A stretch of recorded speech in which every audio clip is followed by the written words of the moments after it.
So we're now about a month away from the 2025 NFL draft, and the NFL, media and world as a whole has kind of moved on from the initial rush of free agency, and we have now fully transitioned into mock draft season as everyone starts to get that euphoric feeling because the NFL draft is on the horizon, and that is the most significant event of the offseason. And as much as I could sit here and project what the Lions could do, create some mock drafts of my own, I feel like that would be a disservice, not just to myself because I'm still not fully familiar with the upcoming draft class, but it would also be a disservice to you. And beyond that, just a disservice to mock drafts in general, because what is a mock draft? It's projecting what a team might do. But how can you accurately do that without first studying what they've done already? You see, Brad Holmes has garnered quite the reputation as a draft connoisseur of sorts, a draft guru. This is his realm. He is a scouting background, and this is what he does. He's a scout. He knows how to find talent,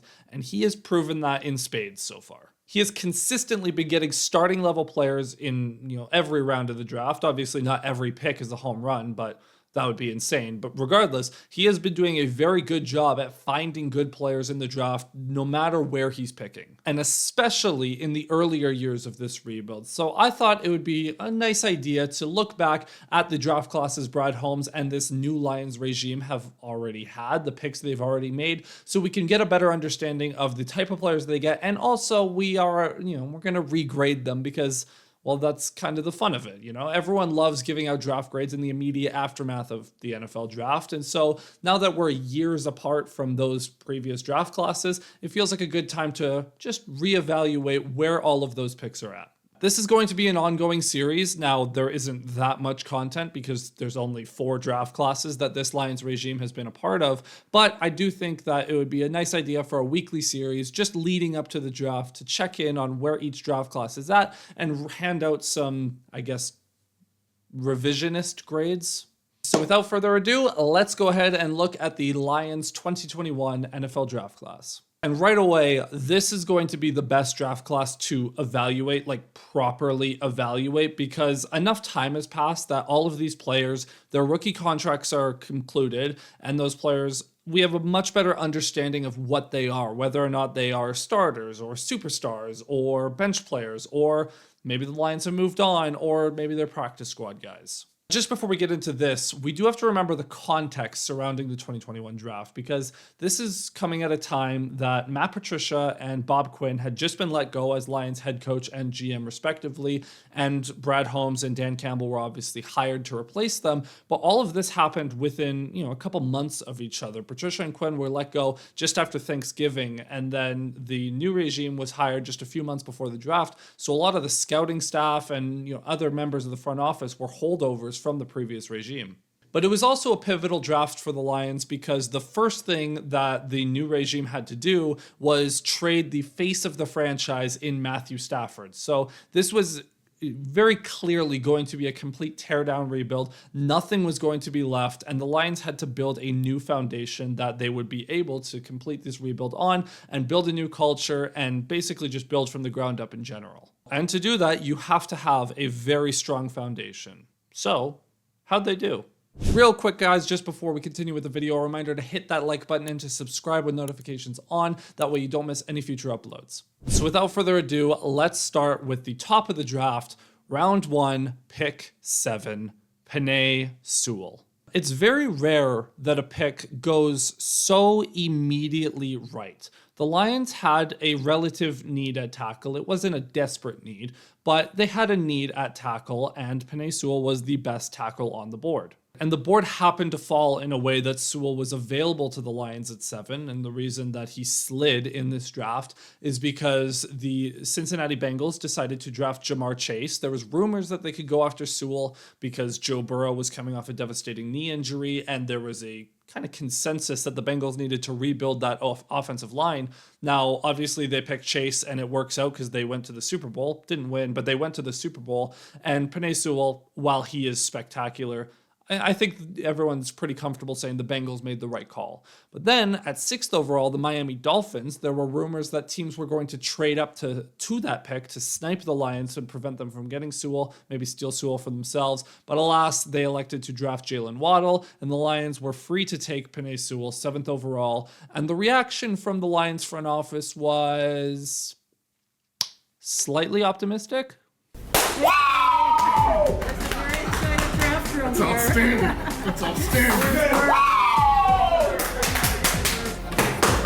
Yeah, it's safe to say that they were about as happy about that pick as you can possibly be. Now, Brad Holmes has tried to live up to this reaction to this pick through his various draft class through the years that we'll evaluate in the coming weeks, but this was absolutely just shocking because you don't see front offices act this way. You don't see executives act this way. And to see the Lions so genuinely filled with euphoria and excitement for this pick, it brought a lot of optimism to Lions fans. And that optimism was warranted. Penei Sewell represents everything the new Lions are about. He's big, he's athletic, but more importantly, he's physical and he plays with a fire in his soul every time he steps on that field. There's an infamous clip now, if you are a Lions fan or if you were watching the Lions around this time, where Penei Sewell, in one of his first games, it was like week 6 or 7 of his rookie season, the Lions are in LA, and there was a skirmish after the play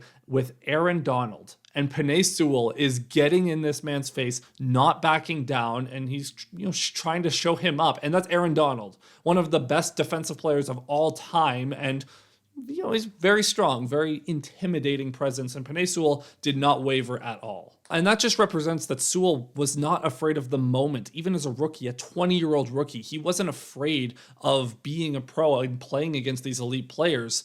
I mean, it also helps that he's just really freaking good. I would say his rookie season was more so good than great, but ever since then, he has just continuously risen to be one of the best tackles in the entire league, regardless of right or left. He's a perennial All-Pro candidate. He's been a first-team All-Pro selection multiple times, and he's only 24 years old. Of all the Lions players that are currently on the roster, Sewell probably has the best odds to be a potential Hall of Famer when his career is all wrapped up and said and done. So this one's easy. Don't need to think about it too much. This is an A+. Round 2, pick 41, Levi Onwuzurike. Now, I promise I won't spend that long on every pick, and this one is a little weird because the Lions were, once again, super excited about this player. Brad Holmes wanted to trade back into the back of the first round, rather, to select Levi. Instead, cooler heads prevailed. He slides down to pick 41, and the Lions are able to select him there, and they're very happy about that. Except this one doesn't quite have the happy ending that Sewell has so far, because Levi, his entire career so far has been marred by injuries, as he immediately, once the draft was complete, by the time training camp rolled around, it was well known that he had some pretty severe back injuries, and it was going to be a struggle for him for a few years. And these back injuries, they weren't just preventing him from getting on the field, because he did a little bit, but when he was on the field, he wasn't nearly as productive as he needed to be in order to justify more playing time. He technically has played a lot of games, but in those games, he wasn't getting on the field very much, and again, he wasn't productive when he was on the field. In his rookie season, he did manage to play 16 games. In 2022, he did not play a single snap due to that back injury. In 2023, it's the same thing. He played a few games, but it was more the same as his rookie year. But then in 2024, things started to change a little bit. The mood in training camp was that Levi had finally put these back injuries behind him, the procedures they're done with, and he was ready to be fully healthy, stay on the field, and be productive for the Lions. And he was. It was certainly a lot more productive than his previous 3 seasons. I can't say he was a superstar or anything, but he did bring a lot of juice as a pass rusher. Now, he only had 1.5 sacks, but he did have a pressure rate that was just under 10%, which compared to the other free agent defensive tackles that got paid in free agency, Levi is coming back to the Lions on a 1-year prove-it deal at a fraction of the cost. I don't think he's ever going to live up to his draft stock, but at the same time, he can still be an effective pass rusher in a rotational role. He has clear talent and juice on the interior that can overwhelm guards and centers at times. So there is something there, and I'm glad that the Lions brought him back. That being said, this is a grade 4 years after the fact, and we have to evaluate the body of work so far. We can't really project as much, especially as he's starting to get into what should be his prime, but he's in his mid-20s now. So he's not exactly the prospect he once was. It's just more so, can he put it together to stay in the league at this point? So with that being said, it's more of an incomplete grade, but a D+. Round 3, pick 72, Alim McNeill. So the Lions doubled up on penetrating interior defensive linemen in this draft, which was such a welcome sight after the Lions were running this weird two-gap kind of defensive front for the past few years under Matt Patricia. So to get 2 penetrating linemen was very exciting, and I am very happy to report one of them was a much bigger success than the other. Originally drafted as a nose tackle, Alim McNeill slimmed down in 2023 because he wanted to have more juice rushing the passer, and the Lions, because he slimmed down, slid him over to the 3 technique position where he completely broke out. I know the sack numbers aren't necessarily the most amazing thing in the world. He had 5 sacks in 2023, 3.5 in the games he played in 2024. But remember, there's more to it than just sacks. He's got legitimate twitch on the inside. He is too quick for guards, he's too strong for tackles, and he is just generally a very disruptive force on the inside, both in the pass game and in the running game. And unfortunately, in 2024, he did suffer a torn ACL towards the end of the season, which is an injury that will impact his ability to play early in 2025. I imagine he'll probably miss the first 2 months of the season or so, and that absence is going to be very noticeable, just as it was down the stretch last year. Obviously, Aiden Hutchinson being out also hurt, but once McNeill went down, the defensive line truly died. For a 3rd round pick that was drafted as a nose tackle to then sort of change positions, not a major position change, but just to slide over from being more over the center to being more over the guard, was an enormous step for his career and his growth. He's super athletic, he's super powerful, he's super fun to watch. This is a very good pick, and he's earned the contract that the Lions gave him. I'll give this an A-. Round 3, pick 101, Ifeatu Melifonwu. Fun fact, Melifonwu was actually the first pick from the Matthew Stafford trade that the Lions were able to use, because if you'll recall, when the Lions traded Matthew Stafford, the picks they got back, it was a 3rd round in 2021 and then 2 future first rounders in 2022 and 2023, a move which really panned out. I'll talk about that more in the future videos when we get to those draft classes, but you end up getting the 6th overall pick in 2023, so very good, I guess, forward-thinking move by Holmes on that one. But Melifonwu, so he was originally drafted as an outside corner due to his size and physicality and ability to play man coverage, all of which appealed to the Lions coaching staff, and then he got hurt. And he missed a good chunk of his rookie season. He only played in about 7 games. Now, granted, when he was on the field, he did have some flashes. There's a play that I still remember to this day where against the Green Bay Packers in the final game of the season, Melifonwu is lined up on Davante Adams, and the Packers run a little wheel route with Adams to the outside, and Melifonwu covers it absolutely perfectly. Rodgers tries to beat him over the top, and his size was just he was in a perfect position to use his size and his length to swat that ball away. It was a perfect man coverage rep.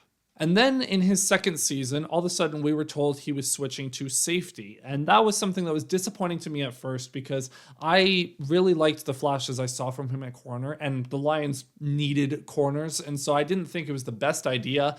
And, in 2022, I was looking rather correct, mainly because he continued to battle injuries and just wasn't on the field very much. But granted, when he was on the field, he showed a legitimate ability to play man coverage against tight ends. And again, he looks like he has something there, but they just couldn't unlock it. And then to start 2023, it was more of the same. But then out of nowhere, about halfway through the season, Melifonwu completely broke out into, he played like a superstar down the stretch. He was super effective as a blitzer, and he started to flash more in coverage. He was on the field all the time, and he started to force turnovers, nabbing his first 2 interceptions. Now, one of them was against Dallas in a game that we don't talk about, but the other one is his career highlight so far, which was the interception to seal the Lions' first division title win in over 30 years against the Minnesota Vikings. Unfortunately, though, 2024 proved that the injury concerns were not going away. He missed a ton, like a majority of the season, and he also, in one of the most unfortunate circumstances I've ever seen, he re-injured himself, picked up a new injury rather, while he was in the activation window coming off of IR. So the Lions had to activate him and then put him back on IR for a different injury. He ends up only playing 3 games in the regular season and appearing a little bit in the playoff game against Washington. Again, a game that we do not talk about. This is just, it's unfortunate. I think there's a lot of talent there. Melifonwu clearly has something there, and he has more to give. But the best ability is availability, and Melifonwu has not proven that he has that so far. So the Lions were comfortable letting him walk, and the Miami Dolphins are taking a flyer on him on a 1-year prove-it deal. If it works out, I'm happy for him. It didn't work out here because of those injuries. That being said, he also delivered some really good moments, and there's something there. I refuse to accept that there's not a good player in there somewhere. It's just whether or not that player is healthy enough. So I'll give this one a C. Round 4, pick 112, Amon-Ra St. Brown. Yeah, I do not have that much to say here. Everyone knows that this was a grand slam of a pick. Amon-Ra St. Brown quickly became the Lions' #1 target, and within 2 seasons quickly established himself as one of the premier possession receivers in the entire league. He has 3 straight seasons over 100 receptions, and he has 3 straight seasons over 1,000 yards as well. And the last 2 seasons, he also had double-digit receiving touchdowns. He has been absolutely everything the Lions could have dreamed of and more. Again, he's one of the premier possession receivers in the entire league. Just like Penei Sewell, he is in the All-Pro conversation every single year, and he is one of the main engines that keeps this Lions passing offense humming. This one is easy. A+++++. Like as A+ of an A+ pick as you can possibly get. Round 4, pick 113, Derek Barnes. Yeah, this was a weird one because in 2021, the Lions just randomly decided, hey, you know how we have the pick at the start of the 4th round? What if we just had 2? And they traded up, made back-to-back picks, Amon-Ra St. Brown and Derek Barnes.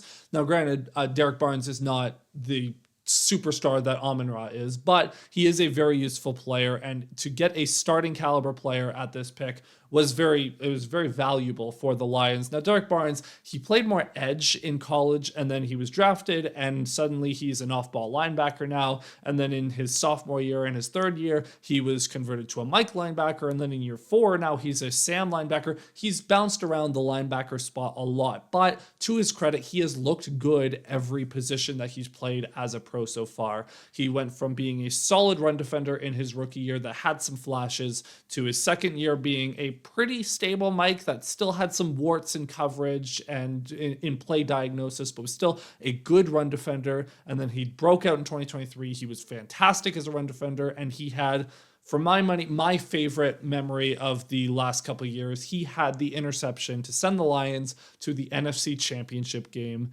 which we don't talk about that game either. Now, again, he converted to the Sam role in this past season, but he did unfortunately sustain a season-ending knee injury in week 3 in Arizona, so we didn't get to see much of him in that role, but the Lions value him enough that they gave him a pretty handsome raise and a nice new contract that was more than people were expecting, but I was very happy to see it because I believe in this player. I believe he has even more to give, and he's been a very solid piece so far. He just beams positivity and competitiveness. He's just a super fun person to watch grow. Watching him in press conferences, watching him on the field, he just seems like a total bro. I don't know. He just seems really fun.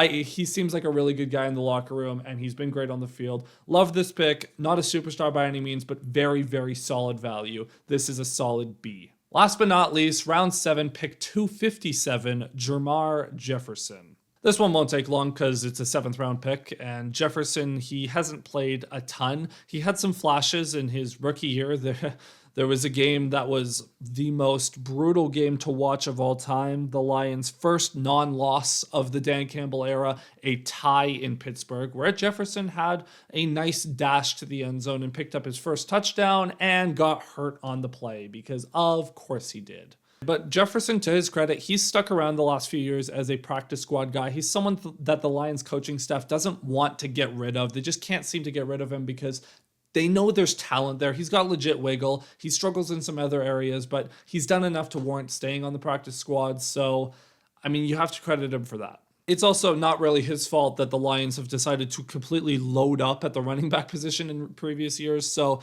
like, they've spent a first-round pick. They've spent a fourth-round pick on Sione Vaki. They spent significant money in free agency to get David Montgomery. And Craig Reynolds is just the ultimate, like, Detroit Lions kind of guy. So a very uphill battle for Jefferson, but he's stuck on the practice squad. Considering it's a 7th-round pick, that's decent value that you've gotten some production out of him on the field, and he's still in your organization. So I'll give it a C-. So that's it. That's my regrading of the Detroit Lions 2021 draft class. Let me know down in the comments below what you think of my grades, and if you are so inclined, please leave your grades as well for these picks. I would love to hear what you guys have to say. But with that being said, that's going to be it for this video. Thank you so much for watching. Remember to hit that like button if you enjoyed it, subscribe if you loved it, and hit that notification bell so you don't miss any future uploads. Again, I'm going to be uploading this series every week, well, for 3 more weeks until we get to the draft. I'll do some mock drafts at some point as well, I promise. But I just wanted to get the ball rolling in this offseason, in this draft process. So thank you so much for watching. Have a great rest of your day. I'll see you guys next time. Cheers.